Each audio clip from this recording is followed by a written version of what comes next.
ಕನ್ನಡಿಗರಿಗೆ ಕನ್ನಡ ರಾಜ್ಯೋತ್ಸವದ ಹಾರ್ದಿಕ ಶುಭಾಶಯಗಳು. ಸಂಸ್ಕೃತಿ ಮತ್ತು ಸಂಪ್ರದಾಯಕ್ಕೆ ಇನ್ನೊಂದು ಹೆಸರು ನಮ್ಮ ಹೆಮ್ಮೆಯ ಕನ್ನಡ ನಾಡು. ಸುಂದರ ವಿಧಾನಸೌಧ, ವಾಸ್ತುಶಿಲ್ಪದ ಬೀಡು ಬಾದಾಮಿ. ನಮಸ್ಕಾರ. ಸಮಸ್ತ ಕನ್ನಡಿಗರಿಗೆ ಕನ್ನಡ ರಾಜ್ಯೋತ್ಸವದ ಶುಭಾಶಯಗಳು. ಸಮೃದ್ಧಿಗೆ ಮತ್ತೊಂದು ಹೆಸರು ನಮ್ಮ ಕನ್ನಡ. ಐತಿಹಾಸಿಕ ಮೈಸೂರು ಅರಮನೆ ಶಿಲ್ಪಕಲೆಗೆ ಕನ್ನಡಿಯಾಗಿದೆ ನಮ್ಮ ಕರುನಾಡು. ನಮಸ್ಕಾರ. I request our beloved Principal Ma'am, Mrs. Kamava Bopanna, to begin the program by lighting the lamp.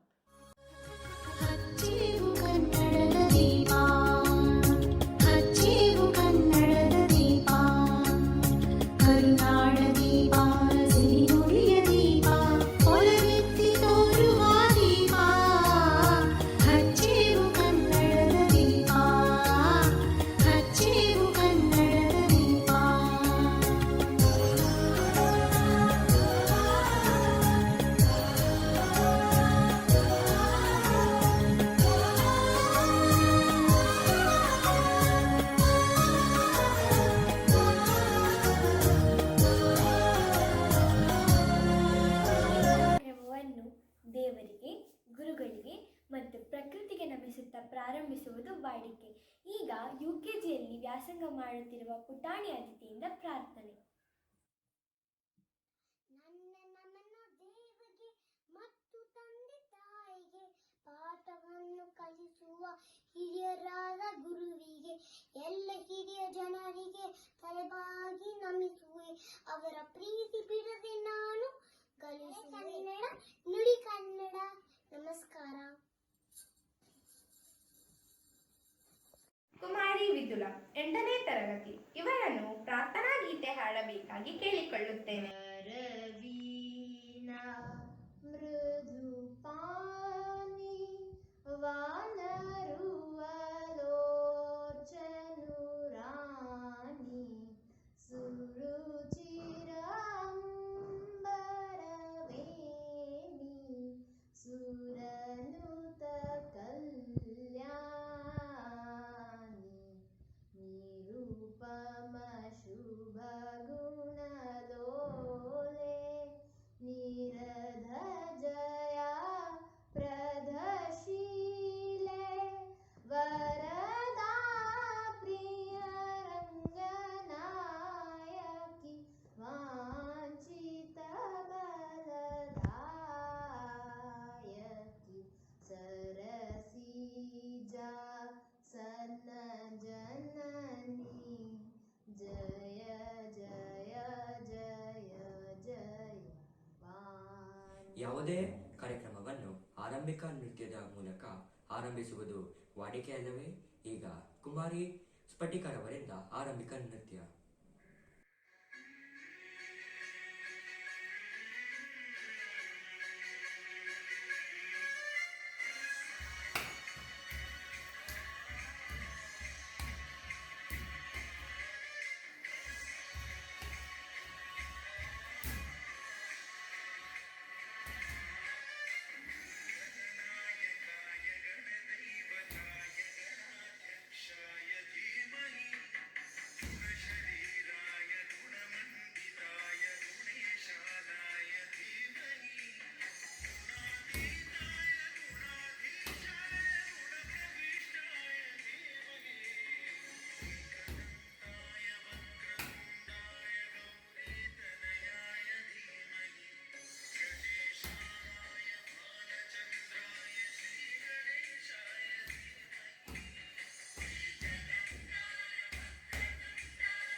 ನಮ್ಮ ಕರುನಾಡಿಗೆ ಸಾವಿರಾರು ವರ್ಷಗಳ ಇತಿಹಾಸವಿದೆ ಎಂದರೆ ತಪ್ಪಾಗಲಾರದು.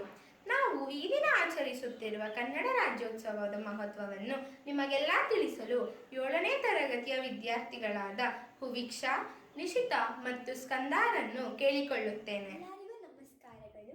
ಕನ್ನಡ ರಾಜ್ಯೋತ್ಸವದ ಹಾರ್ದಿಕ ಶುಭಾಶಯಗಳು. ನಮ್ಮ ಕರ್ನಾಟಕ ಸುಮಾರು 2000 ವರ್ಷಗಳ ಇತಿಹಾಸ ಹೊಂದಿದೆ. ಹಲವು ಸಾಮ್ರಾಜ್ಯಗಳ ಆಳ್ವಿಕೆಯ ನಂತರ ಕನ್ನಡದ ಅಸ್ತಿತ್ವ ಮೈಸೂರು ಸಂಸ್ಥಾನಕ್ಕೆ ಮಾತ್ರ ಸೀಮಿತವಾಗಿತ್ತು. ಆ ಸಂದರ್ಭದಲ್ಲಿ ಕೆಲವು ಮಹನೀಯರು ಸಮಗ್ರ ಕನ್ನಡಕ್ಕಾಗಿ ಹೋರಾಟ ನಡೆಸಿದರು. ಇಂಥವರಲ್ಲಿ ರಾಹ ದೇಶಪಾಂಡೆ, ರೊದ್ದ ಶ್ರೀನಿವಾಸರಾವ್, ಆಲೂರು ವೆಂಕಟರಾಯ, ಡೆಪ್ಯೂಟಿ ಚನ್ನಬಸಪ್ಪ ಮೊದಲಾದವರು ಅಗ್ರಗಣ್ಯರು. ಈ ಎಲ್ಲ ಮಹನೀಯರು ಧಾರವಾಡದಲ್ಲಿ 23/1890ರಂದು ವಿದ್ಯಾವರ್ಧಕ ಸಂಘವನ್ನು ಸ್ಥಾಪಿಸಿದರು. ಈ ಸಂಘವು ಕನ್ನಡದಲ್ಲಿ ಶಿಕ್ಷಣ, ಕನ್ನಡದಲ್ಲಿ ಸ್ವಾತಂತ್ರ್ಯ ಕೃತಿಗಳ ರಚನೆ ಹಾಗೂ 1896ರಂದು ವಾಗ್ಭೂಷಣ ಎಂಬ ಮಾಸಪತ್ರಿಕೆಯನ್ನು ಆರಂಭಿಸಿತು. ಇದು ಕನ್ನಡಿಗರಿಗೆ ಒಂದಾಗಲು ಪ್ರೇರಣೆ ನೀಡಿತು. ಅಂದಿನ ಮೈಸೂರು ಸಂಸ್ಥಾನದ ಕೆಲವು ಹಿರಿಯರು ಮಹಾರಾಜ ನಾಲ್ಪಡಿ ಕೃಷ್ಣರಾಜ ಒಡೆಯರ್ ಮತ್ತು ದಿವಾನರಾಗಿದ್ದ ಸರ್ ಎಂ ವಿಶ್ವೇಶ್ವರಯ್ಯನವರು ಕನ್ನಡದ ಬಗ್ಗೆ ಚಿಂತಿಸಿದರು. 1915ರಲ್ಲಿ ಕರ್ನಾಟಕ ಸಾಹಿತ್ಯ ಪರಿಷತ್ತು ಎಂಬ ಸಂಸ್ಥೆಯನ್ನು ಬೆಂಗಳೂರಿನಲ್ಲಿ ಸ್ಥಾಪಿಸಿದರು. ಕನ್ನಡ ನಾಡು ನುಡಿಯ ಬೆಳವಣಿಗೆ, ಸಂರಕ್ಷಣೆ ಮತ್ತು ಕರ್ನಾಟಕ ಏಕೀಕರಣವೇ ಸಾಹಿತ್ಯ ಪರಿಷತ್ತಿನ ಧ್ಯೇಯ ಉದ್ದೇಶವಾಯಿತು. ಭಾರತ ಸರ್ಕಾರವು ಭಾಷಾವಾರು ಪ್ರಾಂತ್ಯಗಳ ರಚನೆಗೆ ನಿರ್ಧರಿಸಿತು. ಬೇರೆ ಬೇರೆ ಪ್ರಾಂತ್ಯಗಳಲ್ಲಿ ಹಂಚಿ ಹೋಗಿದ್ದ ನಮ್ಮ ಕನ್ನಡಿಗರು 1956 ನವೆಂಬರ್ 1ರಂದು ಒಂದೇ ರಾಜ್ಯದ ಆಡಳಿತ ವ್ಯಾಪ್ತಿಗೆ ಬಂದರು. ಆಗ ಅದನ್ನು ಮೈಸೂರು ರಾಜ್ಯ ಎಂದು ಕರೆಯಲಾಯಿತು. ಮುಂದೆ 1973 ನವೆಂಬರ್ 1ರಂದು ಎಲ್ಲ ಕನ್ನಡಿಗರ ಆಶಯದಂತೆ ಮೈಸೂರು ರಾಜ್ಯವು ಕರ್ನಾಟಕ ರಾಜ್ಯ ಎಂಬ ಹೆಸರು ಪಡೆಯಿತು. ಹೀಗೆ ನಮ್ಮ ಕರ್ನಾಟಕ ಸ್ವತಂತ್ರ ರಾಜ್ಯವಾಗಿ ಹೊರಹೊಮ್ಮಿತು. ಸಾವಿರಾರು ಸಾಧಕರನ್ನು ತನ್ನ ಮಡಿಲಲ್ಲಿ ಪೋಷಿಸಿ ಬೆಳೆಸುತ್ತಿರುವುದು ನಮ್ಮ ನಿಮ್ಮೆಲ್ಲರ ಹೆಮ್ಮೆ. ಜೈ ಕರ್ನಾಟಕ ಮಾತೆ. ನಮ್ಮ ಕನ್ನಡ ನಾಡು ಸಂಸ್ಕೃತಿಗೆ ಹೆಸರಾಗಿದೆ ಹಾಗೂ ಹಲವು ಪ್ರದೇಶಗಳು ಅದರದೇ ಆದ ವಿಶೇಷತೆಯನ್ನು ಒಳಗೊಂಡಿವೆ. ಈ ವಿಶೇಷತೆಯನ್ನು ನಿಮ್ಮ ಮುಂದೆ ಪ್ರಸ್ತುತಪಡಿಸಲು UKG ಮತ್ತು 1ನೇ ತರಗತಿಯ ಪುಟಾಣಿಗಳು ಬರುತ್ತಿದ್ದಾರೆ.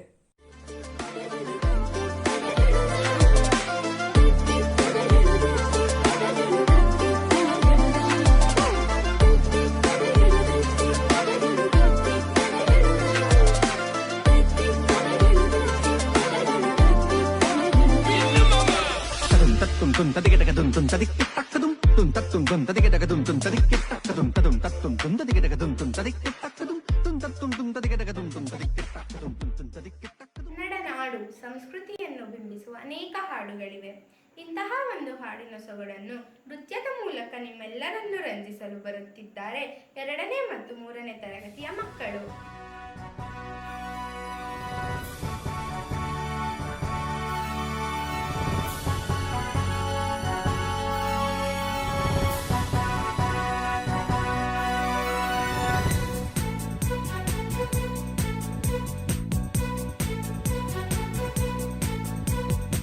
ಬಾರಿಸು ಕನ್ನಡ ಡಿಂಡಿಮವ, ಬಾರಿಸು ಕನ್ನಡ ಡಿಂಡಿಮವ, ಓ ಕರ್ನಾಟಕ ಹೃದಯ ಶಿವ, ಬಾರಿಸು ಕನ್ನಡ ಡಿಂಡಿಮವ, ಬಾರಿಸು ಕನ್ನಡ ಡಿಂಡಿಮವ, ಓ ಕರ್ನಾಟಕ ಹೃದಯ ಶಿವ, ಬಾರಿಸು ಕನ್ನಡ ಡಿಂಡಿಮವ.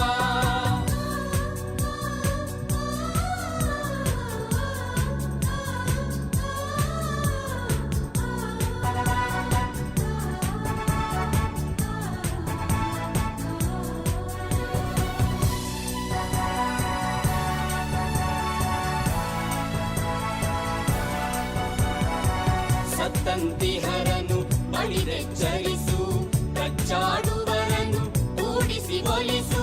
ಸತ್ತಂತಿಹರನು ಬಡಿದೆಚ್ಚರಿಸು, ಕಚ್ಚಾಡುವರನು ಕೂಡಿಸಿ ಒಲಿಸು. ಹೊಟ್ಟೆಯ ಕಿಚ್ಚಿಗೆ ಕಣ್ಣೀರ್ ಸುರಿಸು, ಹೊಟ್ಟೆಯ ಕಿಚ್ಚಿಗೆ ಕಣ್ಣೀರ್ ಸುರಿಸು.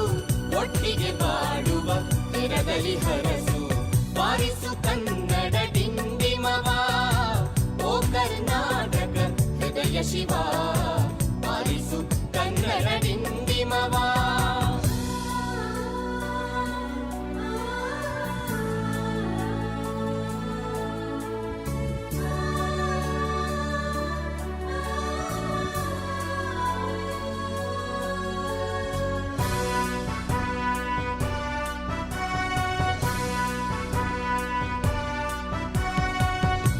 ಶಿವೇತರ ಕೃತಿ ಕೃತಿಯಲ್ಲಿ ಮೂಡಲಿ ಮಂಗಳ ಮತಿ ಮತಿಯಲ್ಲಿ ಶೈಸ್ಯ ಶಿವೇತರ ಕೃತಿ ಕೃತಿಯಲ್ಲಿ ಮೂಡಲಿ ಮಂಗಳ ಮತಿ ಮತಿಯಲ್ಲಿ ಕವಿ ಋಷಿ ಸಂತರ ಆದರ್ಶದಲ್ಲಿ ಕವಿ ಋಷಿ ಸಂತರ ಆದರ್ಶದಲ್ಲಿ ಸರ್ವೋದಯವಾಗಲಿ ಸರ್ವದಲ್ಲಿ ಸರ್ವೋದಯವಾಗಲಿ ಸರ್ವದಲ್ಲಿ ಬಾರಿಸು ಕನ್ನಡ ಡಿಂಡಿಮವ ಬಾರಿಸು ಕನ್ನಡ ಡಿಂಡಿಮವ ಓ ಕರ್ನಾಟಕ ಹೃದಯ ಶಿವ ಬಾರಿಸು ಕನ್ನಡ ಡಿಂಡಿಮವ ಬಾರಿಸು ಕನ್ನಡ ಡಿಂಡಿಮವ ಬಾರಿಸು. ನಮ್ಮ ಕರ್ನಾಟಕ ರಾಜ್ಯವು ವಾಸ್ತುಶಿಲ್ಪ, ಶಿಲ್ಪಕಲೆ ಮತ್ತು ಹಲವು ಸಮೃದ್ಧ ರಾಜಮನೆತನಗಳ ಬೀಡಾಗಿವೆ. ಇಂತಹ ಪ್ರದೇಶಗಳು ಈಗ ಪ್ರವಾಸಿ ತಾಣಗಳಾಗಿ ಮಾರ್ಪಾಡಾಗಿವೆ. ಇವುಗಳ ಕಿರುಪರಿಚಯ ಮಾಡಿಕೊಡಲು 4ನೇ ತರಗತಿಯ ವಿದ್ಯಾರ್ಥಿಗಳು ಬರುತ್ತಿದ್ದಾರೆ. ನಮಸ್ಕಾರ, ನನ್ನ ಹೆಸರು ಸತ್ಯಮೂರ್ತಿ. ನಾನು 4ನೇ ತರಗತಿಯಲ್ಲಿ ಓದುತ್ತಿದ್ದೇನೆ. ತಮಗೆಲ್ಲರಿಗೂ ತಿಳಿದಂತೆ ಕಳೆದ ಶೈಕ್ಷಣಿಕ ವರ್ಷದ ಅಂತ್ಯದಿಂದ ನಾವೆಲ್ಲರೂ ಕೋವಿಡ್-19 ಮಹಾಮಾರಿಯನ್ನು ಮನೆಯಲ್ಲಿಯೇ ಇದ್ದು ಎದುರಿಸುತ್ತಾ ಬಂದಿದ್ದೇವೆ. ಎಲ್ಲವೂ ಸರಿಯಾಗಿದ್ದಿದ್ದರೆ ಅರ್ಧವಾರ್ಷಿಕ ರಜೆಯಲ್ಲಿ ನಾವೆಲ್ಲರೂ ಪ್ರವಾಸವನ್ನು ಹಮ್ಮಿಕೊಳ್ಳುತ್ತಿದ್ದೆವು. ಈ ದಿನ ನಾವು 4ನೇ ತರಗತಿಯ ಮಕ್ಕಳು ಒಂದು ವಿಭಿನ್ನ ಪ್ರಯತ್ನದ ಮೂಲಕ ಕರ್ನಾಟಕದ ಕೆಲವು ಪ್ರಸಿದ್ಧ ಪ್ರವಾಸಿ ತಾಣಗಳ ಪರಿಚಯವನ್ನು ನಿಮ್ಮ ಮುಂದಿಡಲು ಇಚ್ಛಿಸಿದ್ದೇವೆ. ಭಾರತದ ನೈಋತ್ಯ ಭಾಗದಲ್ಲಿರುವ ಕರ್ನಾಟಕವು ಪ್ರವಾಸೋದ್ಯಮದ ಒಂದು ಪ್ರಮುಖ ಕ್ಷೇತ್ರವಾಗಿದ್ದು ಜಗತ್ತಿನಾದ್ಯಂತ ಹಲವಾರು ಪ್ರವಾಸಿಗರನ್ನು ಆಕರ್ಷಿಸುತ್ತದೆ. ಮುಂದೆ ನನ್ನ ಸಹಪಾಠಿ ಹೊನ್ಮೈ ಸಾಂಸ್ಕೃತಿಕ ನಗರವೆಂದು ಪ್ರಸಿದ್ಧವಾಗಿರುವ ಮೈಸೂರಿನ ಪರಿಚಯವನ್ನು ಮಾಡಿಕೊಡುತ್ತಾರೆ. ಮೈಸೂರು ದಕ್ಷಿಣ ಭಾರತದಲ್ಲಿ ತನ್ನ ವೈಭವ ಮತ್ತು ಸಮೃದ್ಧ ಸನ್ನಿವೇಶಕ್ಕಾಗಿ ಪ್ರಸಿದ್ಧವಾಗಿರುವ ಒಂದು ಪ್ರವಾಸಿಗಳ ತಾಣವಾಗಿದೆ. ಅರಮನೆಗಳು ನಗರದ ಒಳಭಾಗದಲ್ಲಿರುವುದರಿಂದ ಮೈಸೂರನ್ನು ಅರಮನೆಗಳ ನಗರ ಎಂದು ಕೂಡ ಕರೆಯುತ್ತಾರೆ. ಮೃಗಾಲಯ, ಚಾಮುಂಡೇಶ್ವರಿ ದೇವಾಲಯ, ಮಹಾಬಲೇಶ್ವರ ದೇವಾಲಯ, ಸಂತ ಫಿಲೋಮಿನಾ ಚರ್ಚ್, ವೃಂದಾವನ ಉದ್ಯಾನವನ, ಜಗನ್ಮೋಹನ್ ಅರಮನೆ, ಲಲಿತ್ ಮಹಲ್ ಅರಮನೆ, ಕಲಾ ಪ್ರದರ್ಶನ ಕೇಂದ್ರ, ರೈಲ್ವೆ ವಸ್ತು ಸಂಗ್ರಹಾಲಯ ಮೈಸೂರು ನಗರದ ಇತರೆ ಆಕರ್ಷಣೆಗಳಾಗಿವೆ. ತನ್ನ ಮನಮೋಹಕ ರಸ್ತೆಗಳು ಮತ್ತು ವೈಭವದ ಇತಿಹಾಸಗಳಿಂದ ನಿಜಕ್ಕೂ ಮೈಸೂರು ಕರ್ನಾಟಕದ ಸಾಂಸ್ಕೃತಿಕ ರಾಜಧಾನಿಯಾಗಿದೆ. ಮುಂದೆ ನನ್ನ ಸಹಪಾಠಿ ದಿಶಿತಾ ಕಿತ್ತಳೆ ನಾಡು ಎಂದು ಪ್ರಸಿದ್ಧವಾಗಿರುವ ಕೊಡಗಿನ ಪರಿಚಯವನ್ನು ಮಾಡಿಕೊಡುತ್ತಾಳೆ. ಕರ್ನಾಟಕದ ಮಲೆನಾಡಿನ ಪಶ್ಚಿಮ ಘಟ್ಟದಲ್ಲಿನ ನೈಋತ್ಯ ಭಾಗದಲ್ಲಿರುವ ಕೊಡಗು ಒಂದು ಗುಡ್ಡಗಳ ಜಿಲ್ಲೆ. ಕೊಡಗನ್ನು ದಕ್ಷಿಣ ಭಾರತದ ಸ್ಕಾಟ್ಲೆಂಡ್ ಎಂದು ಹಾಗೂ ಕರ್ನಾಟಕದ ಕಾಶ್ಮೀರ ಎಂದು ಕರೆಯಲಾಗುತ್ತದೆ. ಈ ಪ್ರದೇಶವನ್ನು ನಿತ್ಯ ಹರಿದ್ವಾರ ಅರಣ್ಯ, ಸುಂದರ ಹಸಿರು ಕಣಿವೆಗಳು, ಕಾಫಿ ತೋಟಗಳು, ಟೀ ಎಸ್ಟೇಟ್ಗಳು, ಕಿತ್ತಳೆ ತೋಟಗಳು, ಮಂಜಿನ ಗುಡ್ಡಗಳು ಮತ್ತು ಜಲಪಾತಗಳಿಂದ ತುಂಬಾ ಜನಪ್ರಿಯವಾಗಿವೆ. ಕೊಡಗಿನ ಪ್ರಮುಖ ಆಕರ್ಷಣೆ ಎಂದರೆ ಅಬಿ ಜಲಪಾತ, ಇಫ್ಫು ಜಲಪಾತ, ಮಳ್ಳಲಿ ಜಲಪಾತ, ಮಡಿಕೇರಿ ಕೋಟೆ, ರಾಜ ಸೀಟ್, 4ನೇ ಅರಮನೆ ಮತ್ತು ಗದ್ದಿಗೆ ರಾಜರ ಸಮಾಧಿ. ಕೊಡಗಿನಲ್ಲಿ ತುಂಬಾ ಜನಪ್ರಿಯವಾದ ಧಾರ್ಮಿಕ ಸ್ಥಳಗಳೆಂದರೆ ತಲಕಾವೇರಿ, ಭಾಗಮಂಡಲ, ಓಂಕಾರೇಶ್ವರಿ ದೇವಸ್ಥಾನ ಮತ್ತು ಟಿಬೇಟಿಯನ್ ಗೋಲ್ಡನ್ ಟೆಂಪಲ್. ಕೊಡಗಿನಲ್ಲಿ ಚಿಲಬಾರ ಜಲಪಾತ, ಹಾರಂಗಿ ಡ್ಯಾಮ್, ಕಾವೇರಿ ವಿಸರ್ಗ ಧಾಮ, ದುಬಾರೆ ಆನೆ ಕ್ಯಾಂಪ್, ಹೊನ್ನಮನ್ ಕೆರೆ ಮತ್ತು ಮಾಂಡಲಪಟ್ಟಿ ಪ್ರದೇಶಗಳು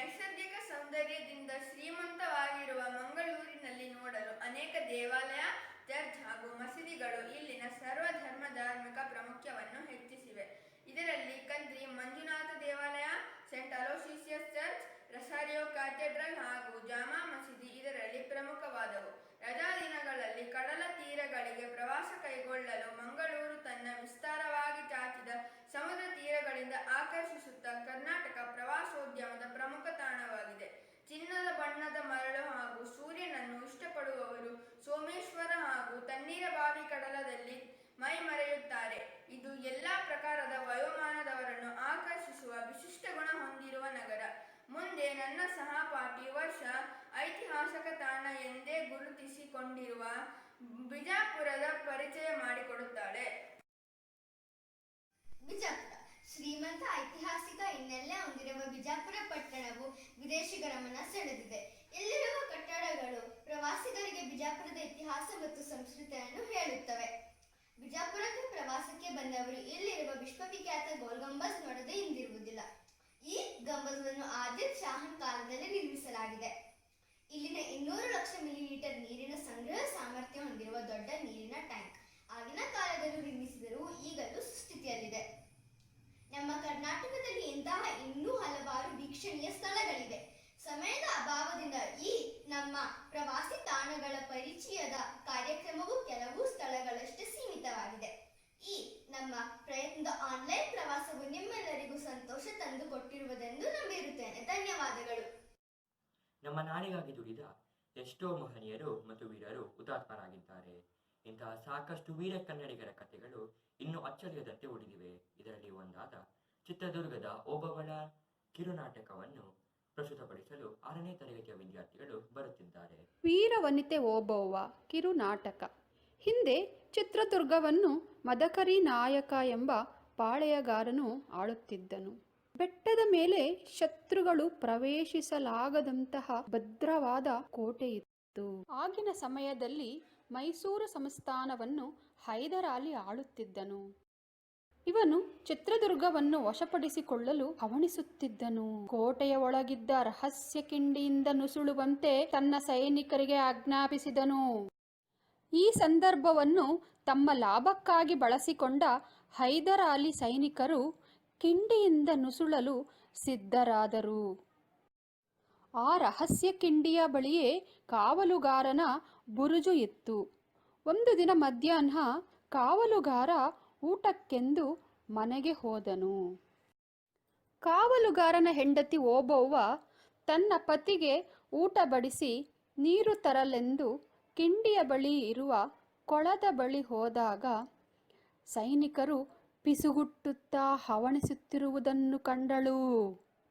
ಪತಿಗೆ ತಿಳಿಸಲೆಂದು ಮನೆಗೆ ಓಡಿದಾಗ ಪತಿಯು ಊಟ ಮಾಡುತ್ತಿರುವುದನ್ನು ಗಮನಿಸಿ ಅಲ್ಲೇ ಮೂಲೆಯಲ್ಲಿದ್ದ ಒನಕೆ ಹಿಡಿದು ದುರ್ಗೆಯನ್ನು ನೆನೆದು ಚಂಡಿ ಅವತಾರ ತಾಳಿದಳು. ಕಿಂಡಿಯ ಬಳಿ ಧಾವಿಸಿದಳು. ಒಬ್ಬೊಬ್ಬರೇ ನುಸುಳುತ್ತಿದ್ದ ಸೈನಿಕರನ್ನು ತನ್ನ ಒನಕೆಯಿಂದ ಬೀಸಿ ತಲೆಗೆ ಬಡಿಯುತ್ತಾ ಹೆಣದ ರಾಶಿಯನ್ನೇ ಹಾಕಿದಳು. ಕಾವಲುಗಾರ ಈ ದೃಶ್ಯವನ್ನು ಕಂಡು ದಂಗಾಗಿ ಹೋದ.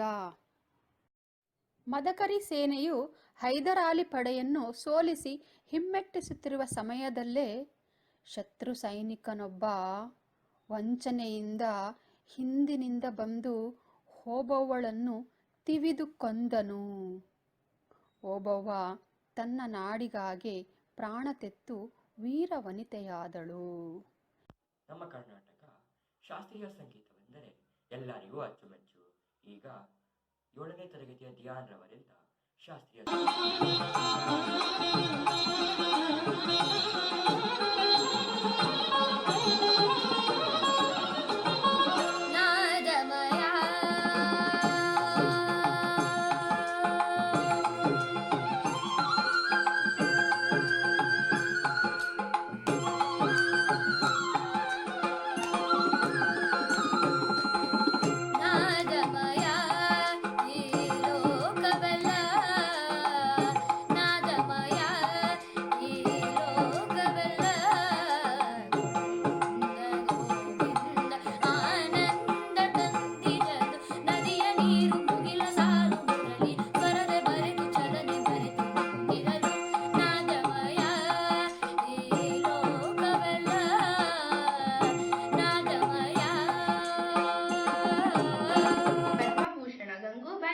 ರವರು 1913 ಮಾರ್ಚ್ 5ರಂದು ಜನಿಸಿದವರು.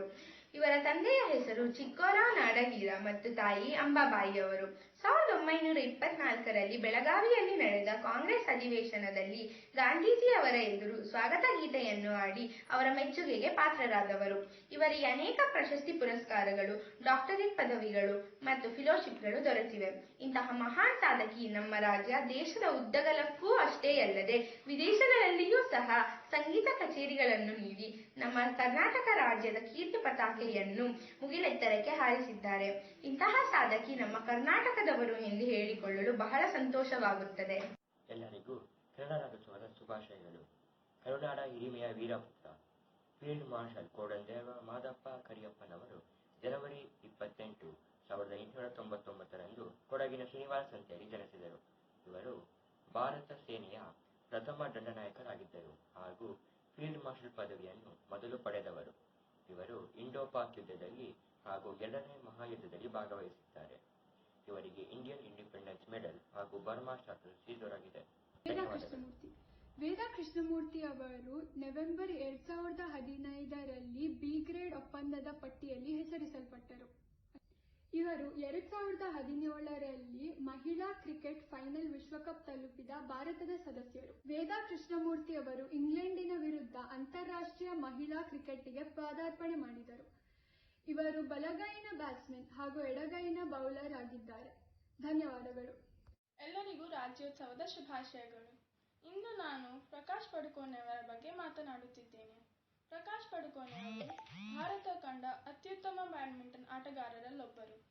ಇವರು ಜೂನ್ 10, 1955ರಂದು ಕರ್ನಾಟಕದ ಉಡುಪಿ ಜಿಲ್ಲೆಯಲ್ಲಿ ಜನಿಸಿದರು. ಇವರಿಗೆ ಪದ್ಮಶ್ರೀ ಹಾಗೂ ಅರ್ಜುನ ಪ್ರಶಸ್ತಿಗಳು ದೊರಕಿವೆ. ಹಾಗೆ ಇವರು ಪ್ರಸ್ತುತ ಬೆಂಗಳೂರಿನಲ್ಲಿ ಪಡುಕೋಣೆ ಬ್ಯಾಡ್ಮಿಂಟನ್ ಅಕಾಡೆಮಿಯನ್ನು ನಡೆಸುತ್ತಿದ್ದಾರೆ. ಧನ್ಯವಾದಗಳು. ಎಲ್ಲರಿಗೂ ಕನ್ನಡ ರಾಜ್ಯೋತ್ಸವದ ಶುಭಾಶಯಗಳು. ನನ್ನ ಹೆಸರು ಸಂಜನಾ. ನಾನು ಇಂದು ಮೇಘನಾ ಶಾನ್ಭೋಗ್ ರವರ ಬಗ್ಗೆ ಮಾತನಾಡುತ್ತೇನೆ. ಕರ್ನಾಟಕದ ಚಿಕ್ಕಮಗಳೂರಿನ ಮಾರ್ಲೆ ಗ್ರಾಮದ ಮೇಘನಾ ಶಾನ್ಭೋಗ್ ರವರು ರಾಜ್ಯ ಮತ್ತು ದಕ್ಷಿಣ ಭಾರತದ ಮೊದಲ ಫೈಟರ್ ಪೈಲಟ್ ಎನಿಸಿಕೊಂಡಿದ್ದಾರೆ.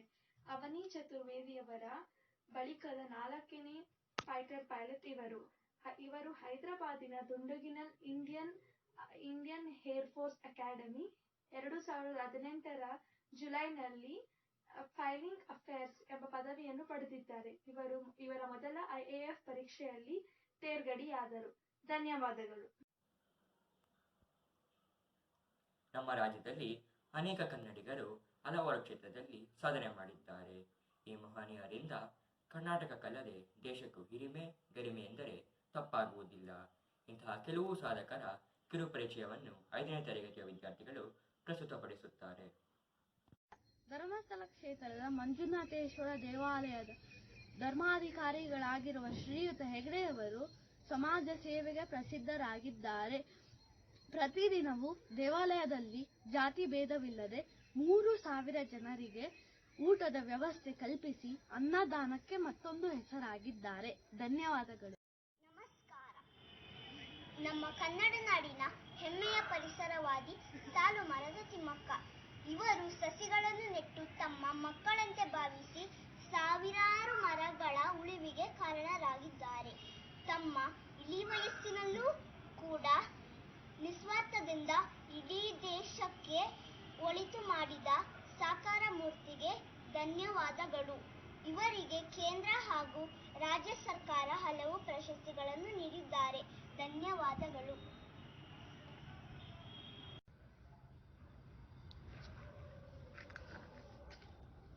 ನಮಸ್ಕಾರ. ಕ್ರಿಕೆಟ್ ಜಗತ್ತು ಕಂಡ ಶ್ರೇಷ್ಠ ಕ್ರಿಕೆಟಿಗ ರಾಹುಲ್ ದ್ರಾವಿಡ್ ಭಾರತ ತಂಡದ ಆಪತ್ ಬಾಂಧವ ಮತ್ತು ದ ಬಾಲ್ ಎಂದು ಪ್ರಸಿದ್ಧರಾಗಿದ್ದಾರೆ. ಸರಳ ಸಜ್ಜನಿಕೆಯಲ್ಲದೆ ಹಲವು ಮಾನವೀಯ ಸನ್ನಿವೇಶಗಳಿಗೆ ಸಾಕ್ಷಿಯಾಗಿದ್ದಾರೆ. ಧನ್ಯವಾದಗಳು. ನಮಸ್ಕಾರ. ಸುಧಾಮೂರ್ತಿ ಅವರು ಕನ್ನಡ ಮತ್ತು ಇಂಗ್ಲಿಷ್ ಬರಹಗಾರ್ತಿ, ಪ್ರತಿಷ್ಠಿತ ಇನ್ಫೋಸಿಸ್ ಅಧ್ಯಕ್ಷರಾಗಿದ್ದಾರೆ. ತಮ್ಮ ಬರವಣಿಗೆಯ ಮೂಲಕ ಸಮಾಜಕ್ಕೆ ಅರಿವು ಹಾಗೂ ಅಭಿವೃದ್ಧಿಗೆ ಕಾರಣರಾಗಿದ್ದಾರೆ. ಧನ್ಯವಾದಗಳು. ನಮಸ್ಕಾರ. ವಿಶ್ವೇಶ್ವರಯ್ಯ ರವರು ಮೈಸೂರು ಸಂಸ್ಥಾನದ ಭಾಗ್ಯ ವಿಧಾತ. ಆಧುನಿಕ ಮೈಸೂರಿನ ನಿರ್ಮಾಣಕ್ಕೆ ಕಾರಣ ಆದರೂ ಕೃಷ್ಣರಾಜಸಾಗರ ಅಣೆಕಟ್ಟಿನ ರೂವಾರಿ. ಕನ್ನಡ ನಾಡಿನ ಪ್ರೇರಕ ಶಕ್ತಿ ನಮ್ಮ ವಿಶ್ವೇಶ್ವರಯ್ಯ ರವರು. ಧನ್ಯವಾದ. ನಮಸ್ಕಾರ. ಶ್ರೀಮತಿ ಜಯಶ್ರೀ ಅವರು ವೃತ್ತಿ ರಂಗಭೂಮಿಯ ಹೆಸರಾಂತ ಕಲಾವಿದೆ. ಗುಬ್ಬಿ ವೀರಣ್ಣನವರ ಮೊಮ್ಮಗಳು. ಪದ್ಮಶ್ರೀ ಪರಶ್ರುತ ರಂಗಾಯಣದ ಮುಖ್ಯಸ್ಥರಾಗಿ ರಾಜ್ಯಸಭೆ ಸದಸ್ಯರಾಗಿ ಕಾರ್ಯನಿರ್ವಹಿಸುತ್ತಿದ್ದಾರೆ. ತಮ್ಮ ಅಪೂರ್ಣ ಕಂಠಸಿರಿಯಿಂದ ನಾವೀಗ ಕಾರ್ಯಕ್ರಮದ ಕೊನೆಯ ಹಂತವನ್ನು ತಲುಪಿದ್ದೇವೆ. ಈಗ ನಮ್ಮ ಗೌರವಾನ್ವಿತ ಪ್ರಾಂಶುಪಾಲರನ್ನು ಕಾರ್ಯಕ್ರಮವನ್ನು ಕುರಿತು ಒಂದೆರಡು ಮಾತುಗಳನ್ನಾಡಬೇಕಾಗಿ ವಿನಂತಿಸಿಕೊಳ್ಳುತ್ತೇನೆ. ನಮಸ್ಕಾರ. ಎಲ್ಲರಿಗೆ ಕನ್ನಡ ರಾಜ್ಯೋತ್ಸವ ಶುಭಾಶಯಗಳು. The Kannada language has a history of more than 2000 years. It is one of the classical languages of India. Every Indian language is not just a media of communication, but it shows the culture and tradition of a community. So we must cultivate our mother tongue and respect the state language. I take this opportunity to wish you all a happy Kannada Rajyotsava Day.